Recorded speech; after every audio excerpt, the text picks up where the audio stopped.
Another way we bait the hook is with our physical grounds and parking lot. So how we're keeping the grounds outside of the facility itself. Now your grounds and your parking lot communicate. That is so important to understand.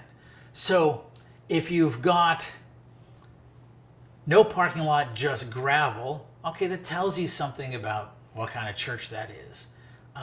If you've got weeds all over the place, that tells you something about that church and what you should expect to get there. If things are immaculate with marble arches, that also tells you something about that church. So you need to understand that those things communicate things, but are they communicating what you want them to communicate? Now, when it comes to parking lot, you also need to consider the size of the parking lot. The fact of the matter is, if your parking lot is too small and if people can't find parking near the building, they can't come to your church. I remember years ago talking with a pastor, and he had a medium-sized church. He had average attendance of probably around 500.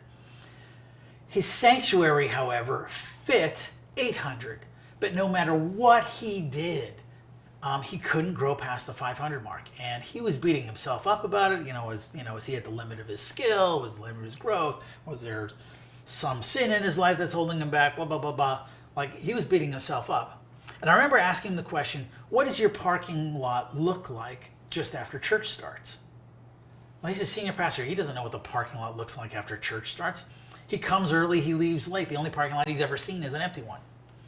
But when I asked him that question, his children's pastor overheard me.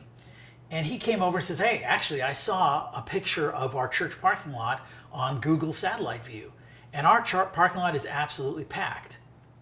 Well, it turned out that with their church, there was no on-street parking. There was very busy roads nearby. And you had to be, if you were going to park on street, you had to go into a residential area a mile away to park. So if you didn't find a parking spot, you couldn't go to church, period. And there was only parking for 500 people. So it didn't matter what he did, he was never going to get past that. So your parking lot can be an absolute limiter to the size of your church. And so keeping in mind that it's 1.8 people per parking stall, you add up all the parking you have in your lot and on street, and that's as big as you're going to be able to get.